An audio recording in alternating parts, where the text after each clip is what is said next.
Hi everybody, it's me, Sailor Moon, and it's me, Rubeus here, and today we're going to be reviewing WWE Payback. Well, WWE Payback started out with two kickoff matches, Dolph Ziggler versus Baron Corbin. Very good match, I enjoyed it. I felt Dolph Ziggler and Baron Corbin worked very well together. Just my opinion, of course. Other people's opinions are going to vary, but I felt that Dolph Ziggler and Baron Corbin did very well with each other. Worked very well with each other. That's what I meant to say. And at the end, Dolph Ziggler defeats Baron Corbin. Then the next match was Kalisto versus Ryback for the WWE United States Championship. Really good match between Kalisto and Ryback. There were a lot of times where you felt that Ryback had it won, but at the end, Kalisto beats Ryback and retains the WWE United States Championship. And those were the Payback kickoff show matches. Payback itself was first consisted of Enzo Amore and Colin Cassidy versus the Broad Villains, Adrian English and Simon Gotch. Now this is where it goes. So it starts out with the match, okay? And the match is going very well. And somewhere during the match, Enzo Amore hits the rope, bounces head off the apron in the ring, and the referee has to stop the match. And next thing you know, you got paramedics down there and WE medical staff down there. And the match is a no contest, meaning that Enzo Amore, Colin Cassidy, and the Broad Villains, Adrian and Simon Gotch, did not win the match. And later on we find out that he suffered a concussion according to the information provided from the hospital, but updates are going to probably come on WWE.com and tonight on Monday Night Raw. So the match is a no contest. Now I know people are going to complain. They're going to say that in the old days if somebody got hurt, they didn't stop the match or whatever, thing they're going to make up to use their excuse to complain. Anyway, next match was Sami Zayn versus Kevin Owens. And this was a really good match. I mean, there were a lot of times in this match where you felt that Sami Zayn had it won, Kevin Owens had it won, a lot of, near falls, false finishes. And at the end, Kevin Owens defeats Sami Zayn. Then it was Antonio Cesaro versus The Miz for the WWE Intercontinental Championship. Really good match. I mean, there were a lot of times where you felt that Antonio Cesaro had it won. A lot of times you thought that The Miz had it won.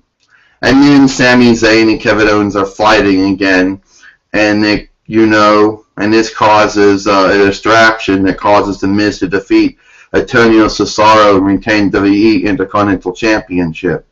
Can I go now? Yeah, you can go on now, Rubeus. The next match after that was Dean Ambrose versus Chris Jericho. Really good match, Dean Ambrose and Chris Jericho worked very well together. It was a really good match. There were a lot of times where you felt Chris Jericho had it won, Dean Ambrose had it won, a lot of exchanging of moves, fall finishes, and at the end, Dean Ambrose defeats Chris Jericho. Then it was Natalya Neidhart with Bret Hart in her corner versus Charlotte Flair with Ric Flair in her corner for the WWE Women's Heavyweight Championship. Really good match. I mean, Natalya Neidhart and Charlotte Flair, wrestled back and forth. There were a lot of submissions going on. Refusal to tap out of sharpshooters and figure fours or figure eights in Charlotte Flair's case. And a lot of good stuff. And then apparently there was a screw job finish where Natalya Neidhart is in a sharpshooter but doesn't tap out, and Charlotte Flair retains the WWE Women's Heavyweight Championship. At the end of the match, we saw Bret Hart knock out Ric Flair. We saw Bret Hart and Natalya Neidhart both sharpshooter Ric Flair and Charlotte Flair. And we have to assume that Charles Robinson was, bribed by Ric Flair to screwjob Natalya Neidhart. After that, Vince McMahon came out to make his decision on who he would name as a permanent general manager for Raw and SmackDown. Stephanie McMahon comes out and pleads her case to why she should be in power. Shane McMahon comes out and pleads his case why he should be in power. At the end, Vince McMahon eventually named Shane and Stephanie McMahon as co-general managers of Raw and SmackDown and tells them that he wants them to kill each other. He wants to see blood. He wants them to basically take out each other. And after that, the next match after that was Roman Reigns versus AJ Styles for WWE World Heavyweight Championship, where Roman Reigns and AJ Styles did a good job in this match. I mean, there were a lot of times where you thought AJ Styles had it won and you thought Roman Reigns had it won. It ends in a count-out. Shane McMahon says there are no count-outs or he starts the match. Then it ends in disqualification. Stephanie McMahon comes out and says there are no disqualifications and restarts the match. Really good match. Then the Bullet Club, Kyle Anderson and Luke Gallows interfere. Jimmy and Jey Uso come down to stop them. And it was a really good match, but at the end, Roman Reigns defeats AJ Styles to retain the WWE World Heavyweight Championship. Oh well, Payback was a really good show. The kickoff matches were good. The pay-per-view matches were good too.